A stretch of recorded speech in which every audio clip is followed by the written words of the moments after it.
Halo, sekarang kita mengerjakan tugas podcast akademik vlog untuk UAS. Oke guys, Podcast jam 12 malam. podcast jam 12 malam. Halo Pak Poni, Assalamualaikum. Waalaikumsalam. Ya, ya saya jangan guyu, aku ketok ojo guyu aja. Saya sama Mas Tio kali ini ada sponsornya. Halo Pak, kita di kosan nih Agus. Terima kasih Mas Agus untuk fasilitasnya sebelumnya. Mungkin bisa langsung dimulai saja ya Mas ya. Monggo. Oke. Saya kali ini akan berdebat sama Mas Tio ini guys. Nah, di pernyataan pertama adalah saya sebutkan di sini, yaitu data kuantitatif lebih bermanfaat daripada data kualitatif dalam pengambilan keputusan manajerial. Nah, dari Mas Tio sendiri itu pro atau kontra dengan pernyataan ini? Silakan. Data kuantitatif lebih bermanfaat daripada data kualitatif dan dalam pengambilan keputusan manajerial. Ya, Karena saya penyembah data kuanti, oke. maka saya pro. Nah, oke. Kalau dari saya tidak setuju. Oke, kenapa Mas? Gini, karena menurut saya data kuantitatif itu kan berisikan angka, sedangkan angka sendiri itu memiliki banyak makna gitu loh. Contohnya gini Mas, saya punya contoh studi kasusnya kayak gini. Misal terjadi suatu bencana di Gunung Merapi Oke. yang menghasilkan ya, bukan menghasilkan ya, intinya dari bencana ini tuh ada misal 300, Oh, menyebabkan. ya menyebabkan korban jiwa itu sampai 300. Oke. 300 di situ kan data kuantitatif. Ya. Nah, tapi 300 di situ kan perlu diperjelas lagi Mas. Kayak misal 100-nya itu meninggal dunia, Oke. 100 lagi luka-luka ringan atau Oke. gimana. Itu kan hitungannya juga korban. Ya. Nah, jadi kalau menurut saya, kesimpulan saya, data kualitatif dan kuantitatif itu tidak ada yang lebih baik yang mana gitu loh. Oke. Tapi kuanti dan kuali ini ada untuk saling melengkapi. Seperti itu. Anjay. Anjay. Tadi apa? Silakan. Tadi kesimpulannya tadi apa? Dari korban apa? Perahu tadi? Ya, jadi kayak misal kesimpulannya ya, kalau data kuanti dan kuali ini adalah tuh nggak ada yang lebih better di Iya. antara kedua ini. Tapi dua ini adalah tools untuk menyampaikan sebuah informasi agar informasi itu lebih jelas. Itu aja sih. Tapi pertanyaannya itu lebih bermanfaat. Nah, berarti diukur dari dampaknya. Ya, Menurut Mas Ageng itu dampaknya dampaknya itu besar mana data kuanti atau data kuali? dampaknya. Kan kita bicara manfaatnya. Ya.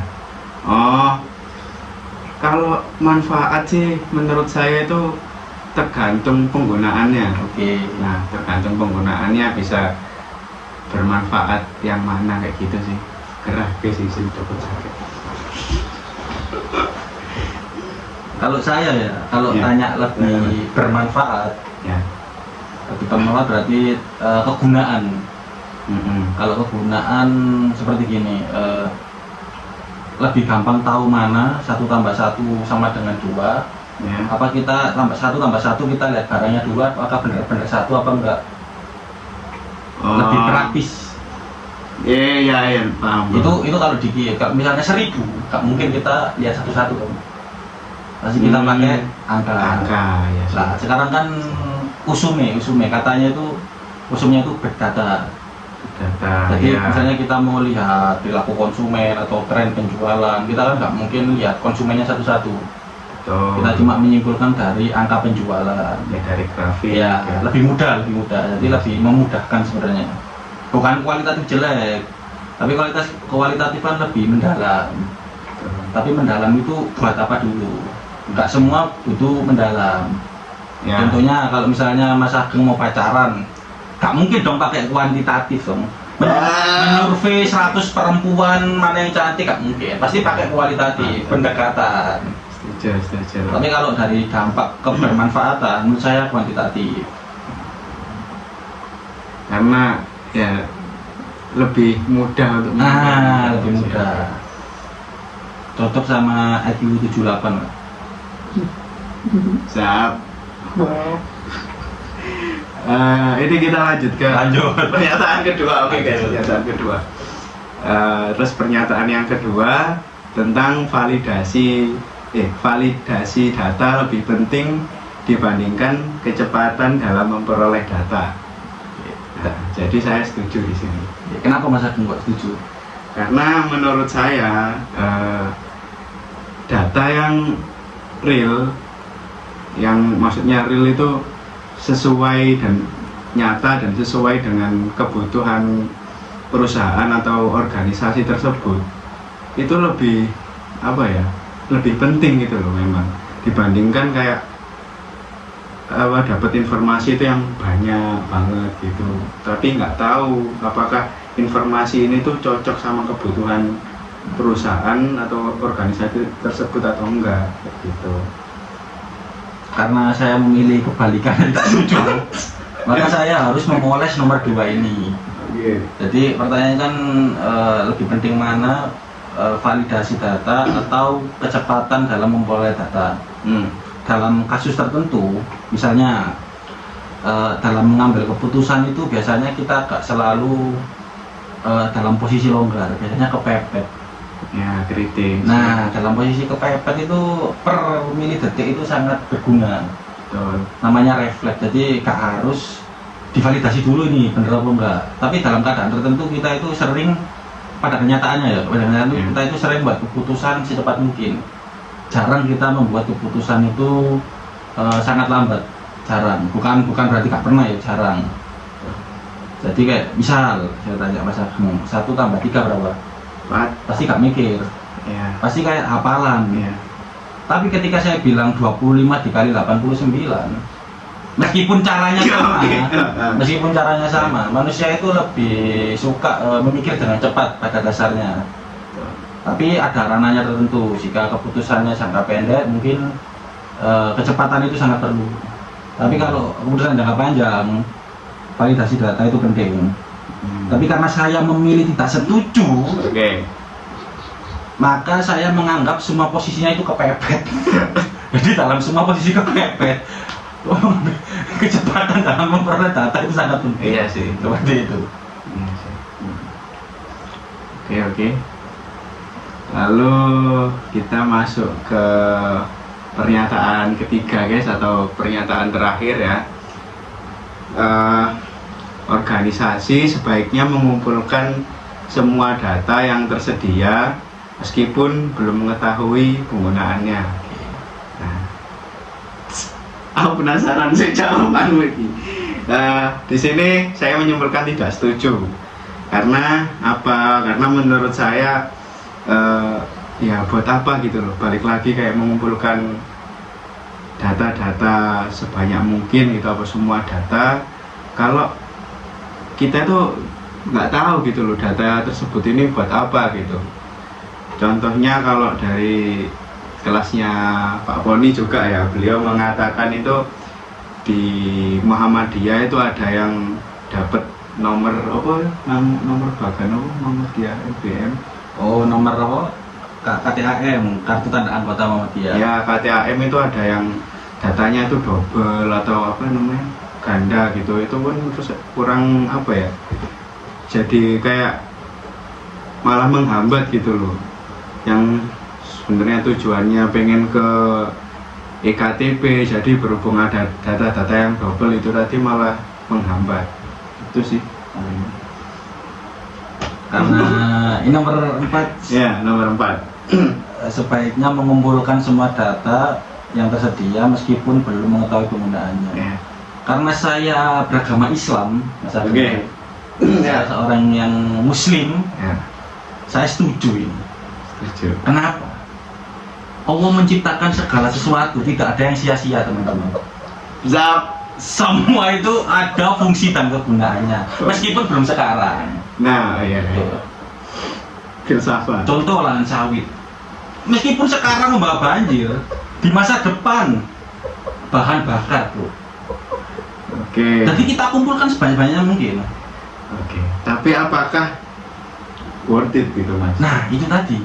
Dengan bencana yang ditimbulkan Nah, sekarang. ini tadi. Kayak gini misalnya, Mas. Ini pasti Mas Ageng relate ini. Ya. Mas Ageng makan sehari berapa kali? Dua kadang. 2 kali. Tadi 2 piring ya, saya simpulkan 2 piring. 2 piring. 2 piring itu 1 piring nasi itu kira-kira berapa berasnya itu berapa gram?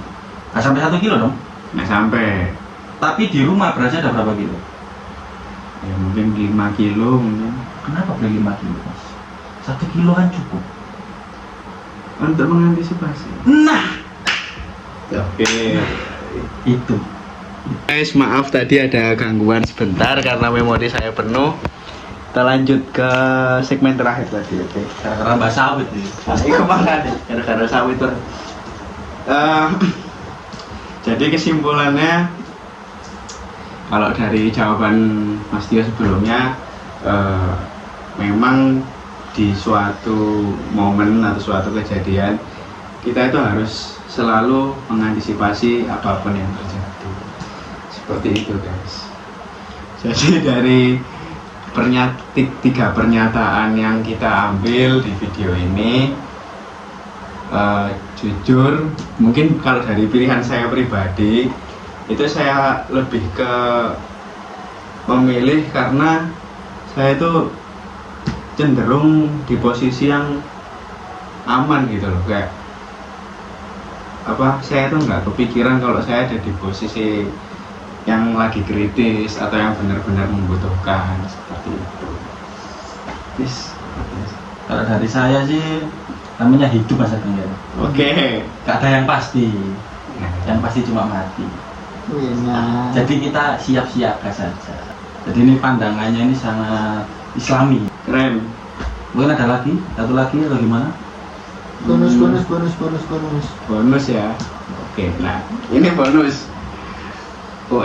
Jadi ada pernyataannya, UMKM tetap perlu menggunakan SIM canggih walaupun biaya implementasinya tinggi. Nah, pernyataannya seperti itu.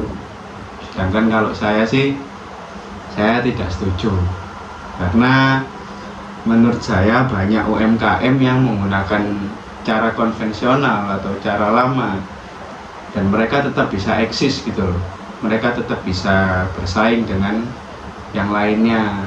Banyak kok di Surabaya maupun di kota-kota lainnya, kayak toko oleh-oleh itu masih menggunakan cara konvensional atau cara lama. Silahkan. Oke. Karena kebetulan Mas Ageng tidak setuju, Ya. jadi saya harus setuju ya. Harus setuju. Harus. Apakah perlu menggunakan SIM canggih walaupun biaya implementasinya tinggi? Sebenarnya sangat perlu.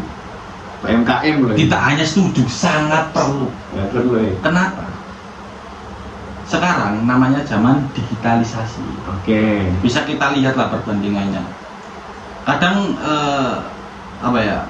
Nah, kan ini implementasinya tinggi, otomatis biayanya tinggi. Ya. Otomatis UMKM ini butuh dana besar. Karena keterbatasan UMKM kan di situ. Nah, kalau ini namanya ya high risk high return. High risk high return. Bisa kita lihat langsung ya, contohnya teman-teman ya. Kita lihat contohnya orang yang jualan somai depan kampus. Ya. Yang sama jualan somai juga, cuma frozen dijual di Shopee. Bisa kita lihat labanya sebesar mana, marginnya lebih tinggi, penjualannya lebih tinggi. Mungkin tidak di apa ya, biaya tinggi itu dengan perspektif kita jualannya offline. Ya. Masih bergantung sama customer yang datang. Tapi ketika kita udah jualan online, meskipun biaya di depannya besar, kemungkinan besar juga kita juga merasakan return yang tinggi. Karena kita bisa jangkau pasar lebih luas. Betul sekali. Udah, mungkin closing video ini di closing oleh pemilik kamar. Closing. Oke guys, cukup sekian dari Mas Ageng dan Mas Tio. Apabila banyak salahnya, harap jangan dimaklumi guys. Dadah. Dah.